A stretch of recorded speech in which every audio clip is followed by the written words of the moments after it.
Hello, good morning to all of you.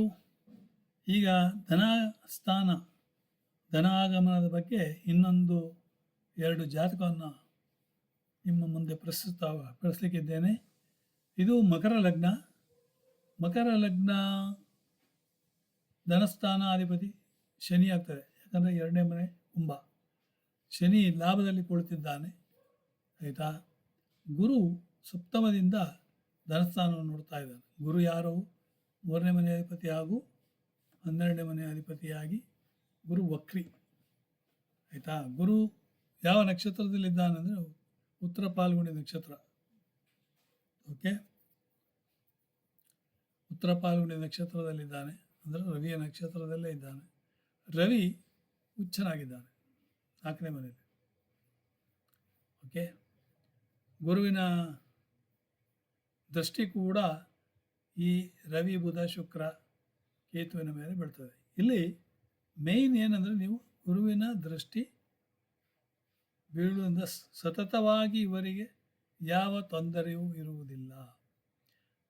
Okay, ಧನ ಯಾವತ್ತೂ ಇರುತ್ತದೆ. ಇನ್ನು ಶನಿ ಲಾಭಸ್ಥಾನದಲ್ಲಿದ್ದಾನೆ. ಶನಿ ಯಾವ ನಕ್ಷತ್ರದಲ್ಲಿದ್ದಾನೆ? ಜ್ಯೇಷ್ಠ ನಕ್ಷತ್ರ. ಬುಧ ಲಾಭದಲ್ಲಿ ಬುಧ ಇದ್ದರೆ ಬುದ್ಬುದಾಕಾರ ಅಂತ ಹೇಳ್ತೇವೆ ನಾವು. ಸೊ ಇವರಿಗೆ ಯಾವತ್ತೂ ಇದ್ದರೂ ಬುದ್ಬುದಾಕಾರವಾಗಿ ಇರ್ತದೆ ಅಂತ. ಓಕೆ, ಅದರ ಬಗ್ಗೆ ಏನೂ ತೊಂದರೆ ಇಲ್ಲ. ಸೊ ಒಂದು ರೀತಿಯಲ್ಲಿ ಇವರು ಅಮೇರಿಕದಲ್ಲಿದ್ದಾರೆ, ನಾವು ಹೇಳ್ಬೋದು ಕೋಟ್ಯಾಧೀಶರು ಅಂತೇಳಿ ಹೇಳ್ಬೋದು. ಆ ರೀತಿ ಇವರ ಪರಿಸ್ಥಿತಿ. ಓಕೆ, ಅದನ್ನೇ ನಾನು ಇಲ್ಲಿ ಈ ದೃಷ್ಟಿಗಳನ್ನು ಹಾಕಿ ತೋರಿಸ್ತಾ ಇದ್ದೇನೆ. ಸೊ ಇಲ್ಲಿ ಗುರುವಿನ ದೃಷ್ಟಿ ಮಾತ್ರ ಧನಸ್ಥಾನದ ಮೇಲಿದೆ. ಇವರ ಮಕ್ಕಳು ಪಂಚಮ ಸ್ಥಾನದಲ್ಲಿ ಕುಜ ಇದ್ದಾನೆ. ಓಕೆ, ಸೊ ಮಕ್ಕಳು ಏನಾದರೂ ಹೆಲ್ಪ್ ಮಾಡ್ತಾರಾ ಧನಸ್ಥಾನಕ್ಕೆ? ಇಲ್ಲಿ ಕಾಣೋದಿಲ್ಲ. ಓಕೆ, ಧನಸ್ಥಾನದ ಮೇಲೆ ಮಕ್ಕಳ ಇನ್ಯಾರದ್ದು ದೃಷ್ಟಿ ಇಲ್ಲ. ಓಕೆ, ಶನಿಯ ದೃಷ್ಟಿ ಉಂಟಾ? ಶನಿಯ ದೃಷ್ಟಿ ಇಲ್ಲ, ಲಗ್ನದ ಮೇಲೆ ಇದೆ ವಿನಃ ಧನಸ್ಥಾನದ ಮೇಲೆ ಇಲ್ಲ, ಆಯಿತಾ. ಸೊ ಹೆಂಡತಿಯ ಏನಾದರೂ ಚಾನ್ಸ್ ಉಂಟಾ? ಲಗ್ನದ ಸಪ್ತಮಾಧಿಪತಿ ಚಂದ್ರ. ಓಕೆ, ಚಂದ್ರ ಇಲ್ಲಿದ್ದಾನೆ. ಶುಕ್ರ ಸ್ಪೌಸ್ ಕಾರಕ. ಶುಕ್ರ 4ನೇ ಮನೆಯಲ್ಲಿ 1, 2, 3, 4ನೇ ಮನೆಯಲ್ಲಿದ್ದಾನೆ. ಅವನದು ಏನು ಕಾಂಟ್ರಿಬ್ಯೂಷನ್ ಇಲ್ಲ. ಓಕೆ, ಇನ್ನೊಂದು ಜಾತಕವನ್ನು ನೋಡೋಣ. ಇನ್ನೊಂದು ಜಾತಕ, ಇದು ಮಿಥುನ ಲಗ್ನ ಜಾತಕ. ಧನಸ್ಥಾನದಲ್ಲಿ ಗುರು ವಕ್ರಿಯಾಗಿ ಕೂತಿದ್ದಾನೆ. ಧನಸ್ಥಾನದ ಮೇಲೆ ಇವರಿಗೆ ಯಾವುದಾದ್ರೂ ಒಂದು ದೃಷ್ಟಿ ಇದೆಯಾ ನೋಡೋಣ. ಇಲ್ಲಿ ಗುರು ವಕ್ರಿ 2ನೇ ಮನೆಯಲ್ಲಿ. 2ನೇ ಮನೆಗೆ ಯಾವುದಾದ್ರೂ ಗ್ರಹಗಳ, ಈಗ ಪಂಚಮ ಸ್ಥಾನ ಯಾವುದು? ಮಕ್ಕಳ ಸ್ಥಾನ ಇದಾಯಿತು. ಅಜ್ಜನ ಸ್ಥಾನವೂ ಇದೆ, ಪಶ್ಚಿಮ ದಿಕ್ಕೆಲ್ಲ ಇದೆ. ಓಕೆ, ಆಮೇಲೆ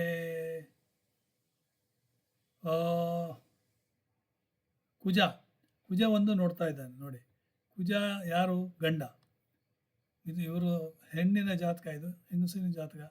ಕುಜ ಗಂಡ. ಕುಜನ 8ನೇ ದೃಷ್ಟಿ ಈ ಧನಸ್ಥಾನದ ಮೇಲೆ ಬೀಳ್ತದೆ. ಅಂದರೆ ಇವರ ಹೆಸರಿನಲ್ಲಿ ಪ್ರಾಪರ್ಟಿ. ಓಕೆ, ಗಂಡನ ಹೆಸರಿನಲ್ಲಿ ಪ್ರಾಪರ್ಟಿ ಇರಲು ಸಾಧ್ಯತೆ ಇದೆ. ಯಾಕಂದರೆ ಕುಜನ ದೃಷ್ಟಿ, ಗಂಡನ ದೃಷ್ಟಿ ಇಲ್ಲಿ ಬೀಳ್ತದೆ. ಓಕೆ, ಕುಜ ಯಾವ ನಕ್ಷತ್ರದಲ್ಲಿದ್ದಾನೆ ಅಂದರೆ, ಕುಜನು ಪೂರ್ವಾಷಾಢ ನಕ್ಷತ್ರದಲ್ಲಿದ್ದಾನೆ. ರವಿ ಕೂಡ ಪೂರ್ವಾಷಾಢ. ಓಕೆ, ರವಿ ಪೂರ್ವಾಷಾಢ, ಕುಜ ಪೂರ್ವಾಷಾಢ.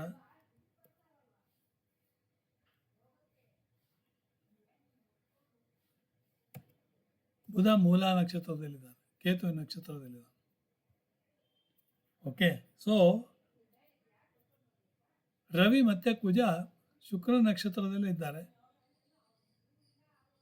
ಸೊ ಲಗ್ನದಿಂದ ಸಪ್ತಮದಲ್ಲಿ ಶುಕ್ರ ಪ್ರಾಧಾನ್ಯ. ಓಕೆ, ಸೊ ಇವರಿಗೂ ಕೂಡ ಬೇರೆ ಯಾವ ಒಂದು ತಂದೆ ರವಿ, ರವಿ ತಂದೆ ಸಪ್ತಮ ಸ್ಥಾನ. ಆದರೆ ಧನಸ್ಥಾನಕ್ಕೆ ಏನು ಹೆಲ್ಪ್ ಇದೆಯಾ? ಏನಾದರೂ ರವಿ ಪೂರ್ವಾಷಾಢ ನಕ್ಷತ್ರ, ಶುಕ್ರ ನಕ್ಷತ್ರ, ಶುಕ್ರ ಅಧಿಪತಿ ಪಂಚಮ ಸ್ಥಾನ ಮತ್ತು ವ್ಯಯಸ್ಥಾನ.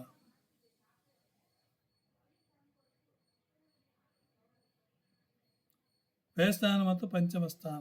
ಓಕೆ, ಸೊ ರವಿ ಕುಜ ಬುಧ ಇಲ್ಲಿ ಕೂಡ ಯಾವ ಒಂದು ಕಾಣಿಸೋದಿಲ್ಲ. ಓಕೆ, ಇವರಿಗೆ ಇದು ಉತ್ತರ ದಿಕ್ಕಿನಲ್ಲಿದೆ. ಸೊ ಒಂದು ವೇಳೆ ಉತ್ತರ ದಿಕ್ಕಿಗೆ ಮುಖ ಮಾಡಿ ಇವರು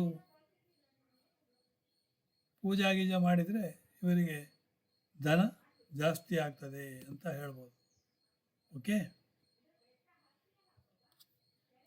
ಆಯಿತಾ? ಸೊ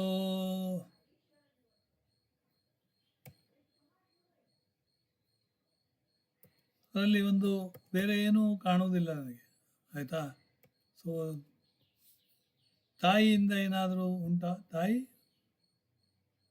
ಕರ್ಮದಲ್ಲಿ ಕುಳಿತಿದ್ದಾರೆ. ಓಕೆ, ತಾಯಿ 2ನೇ ಮನೆ ಅಧಿಪತಿ ತಾಯಿಯೇ.